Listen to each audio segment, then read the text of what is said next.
Hello everyone, સ્વાગત છે તમારું અર્ચનાની વાનગીમાં। તો આજે હું અહીંયા રક્ષાબંધન માટે સ્પેશિયલ દૂધનો હલવો બનાવીશ। આપણે એને મિલ્ક કેક પણ કહી શકીએ, મિલ્કનો હલવો પણ કહી શકીએ।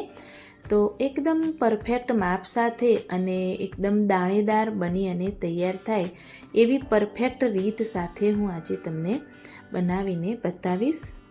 અને હા, જે હલવાઈની દુકાનથી આપણે આ હલવો લાવતા હોઈએ છીએ, બસ એવા જ ટેસ્ટમાં અને એવો જ દાણેદાર બની અને ઘરે પણ તૈયાર થાય છે। જો વિડીયો પસંદ આવે તો સ્કીપ કર્યા વગર એન્ડ સુધી જોતા રહેજો અને મારી ચેનલને સબસ્ક્રાઈબ કરવાનું ભૂલતા નહીં। હલવો બનાવવા માટે આપણે 4 જ સામગ્રીની જરૂર પડશે। મેં એક તપેલીમાં દૂધ લઈ લીધું છે। દૂધ છે એ હંમેશા ફૂલ ફેટવાળું જ લેવાનું અને માપ જોવા જઈએ તો 1.5 લીટર મેં દૂધ લીધું છે। એક બાઉલમાં ખાંડ લઈ લીધી છે અને થોડી એવું ઘીની જરૂર પડે એટલે મેં અહીંયા 2 થી 3 ટેબલસ્પૂન ઘી લીધું છે અને ચપટી જેવા લીંબુના ફૂલ લીધા છે, જેને આપણે સાઇટ્રિક એસિડ પણ કહી શકીએ। જો લીંબુના ફૂલ તમારી પાસે ન હોય તો તમે લીંબુના રસનો પણ ઉપયોગ કરી શકો અને વિનેગરનો પણ ઉપયોગ કરી શકો, પરંતુ એ કેવી રીતે કરવાનો એ પણ હું તમને બતાવીશ। હવે આપણે હલવો બનાવવાની શરૂઆત કરીશું। ગેસની ફ્લેમ ચાલુ કરી મેં અહીંયા મીડિયમ રાખી છે અને કઢાઈ રાખી દીધી છે। આ કઢાઈ છે એ મેં લોખંડની કઢાઈ લીધી છે અને હવે અંદર થોડું એવું આપણે ઘી છે એ ગ્રીસ કરી દઈશું, એટલે જે દૂધ અંદર આપણે ઉકાળવાનું છે એ ચોંટે નહીં। તમે ઘી ન ગ્રીસ કરો તો થોડું એવું પાણી પણ અંદર એડ કરી શકો છો।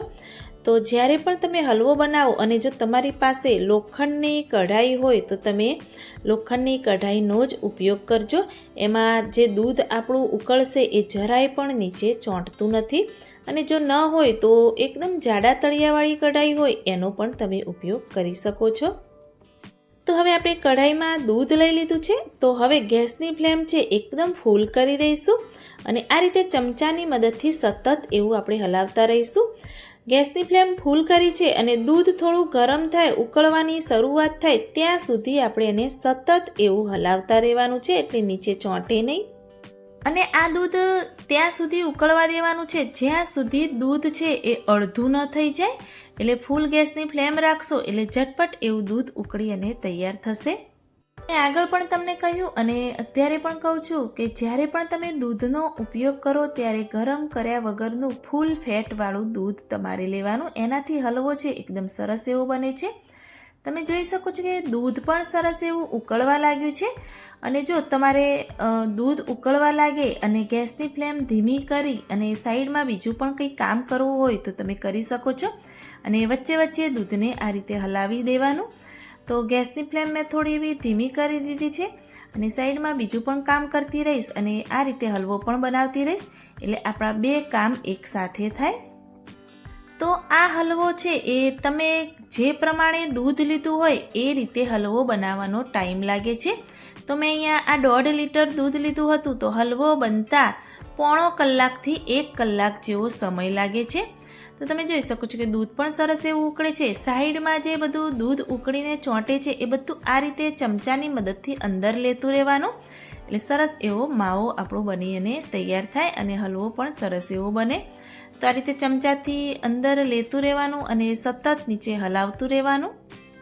દૂધ ઉકળી અને અડધું થાય તો જો તમારી ગેસની ફ્લેમ ધીમી હશે તો થોડી વાર લાગશે અને જો ગેસની ફ્લેમ ફૂલ હશે તો ઝટપટ એવું દૂધ ઉકળીને રેડી થશે। તો તમે જોઈ શકો છો કે દૂધ સરસ એવું ઉકળી અને અડધું થઈ ગયું છે।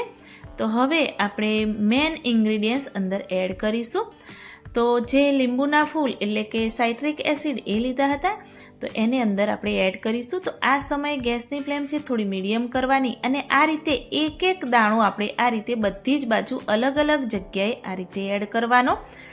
એકી સાથે આપણે લીંબુના ફૂલ અંદર એડ નથી કરવાના, એ ધ્યાન રાખવાનું।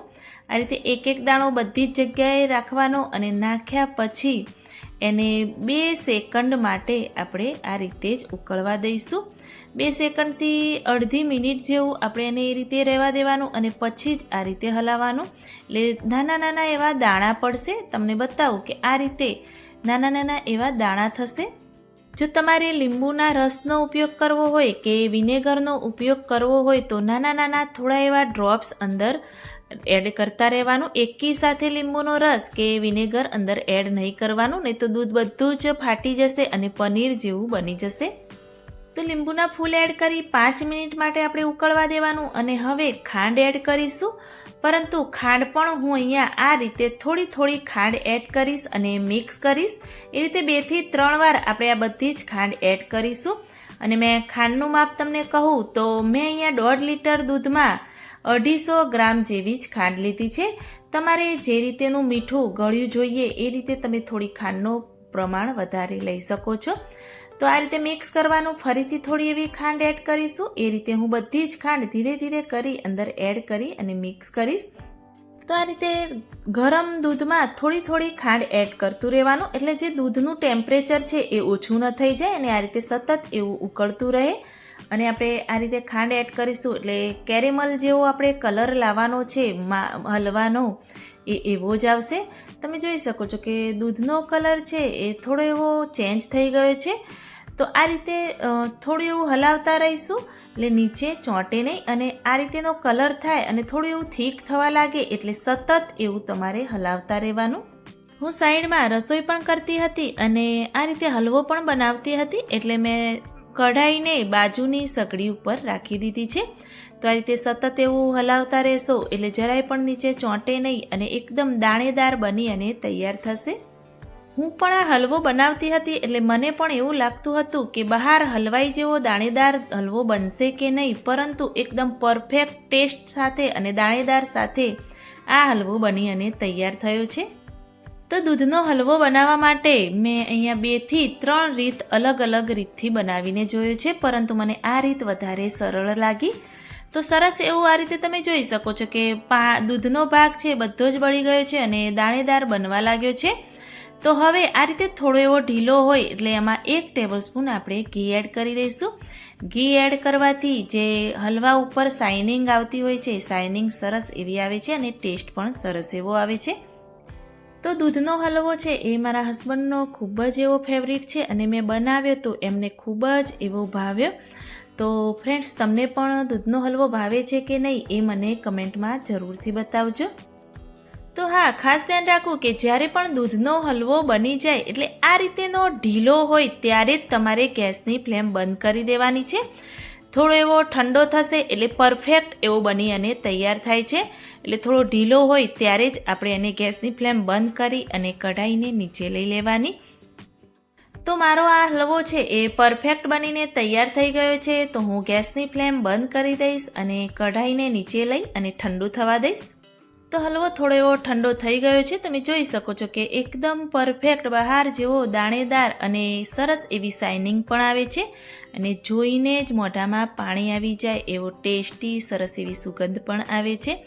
તો ફ્રેન્ડ્સ, એકવાર ચોક્કસથી તમે પણ ટ્રાય કરજો. આપણે સર્વિંગ પ્લેટમાં લઈ લઈશું. તો બહેનો, તમે આ રક્ષાબંધનમાં જો કંઈ મીઠાઈ લેવા જતા હોય અને દૂધનો હલવો લાવવાનો હોય તો ઘરે એકવાર બનાવીને ચોક્કસથી ટ્રાય કરજો. બહાર કરતાં ઘણો સસ્તો અને ઘણો ચોખ્ખો એવો સરળ રીતે બની અને ઘરે પણ તૈયાર થાય છે. જો તમે આ રીતે પરફેક્ટ રીતથી અને માપ સાથે બનાવશો તો બહાર જેવો એકદમ પરફેક્ટ બની અને તૈયાર થાય છે. અને હા, અહીંયા મેં 1.5 લીટર દૂધ લીધું હતું. તો 1.5 લીટર દૂધમાંથી આપણો કેટલો હલવો બન્યો છે એ પણ હું તમને વજન કરીને બતાવીશ. તો આપણે પ્લેટ છે એ વજન કરીને બતાવું તો તમે જોઈ શકો છો કે 500 ગ્રામ આપણો દૂધનો હલવો બની અને તૈયાર થયો છે. જો રેસીપી સારી લાગી હોય તો મારી ચેનલને લાઈક, શેર, કમેન્ટ કરજો. મળીએ કોઈક નવા વિડીયો સાથે.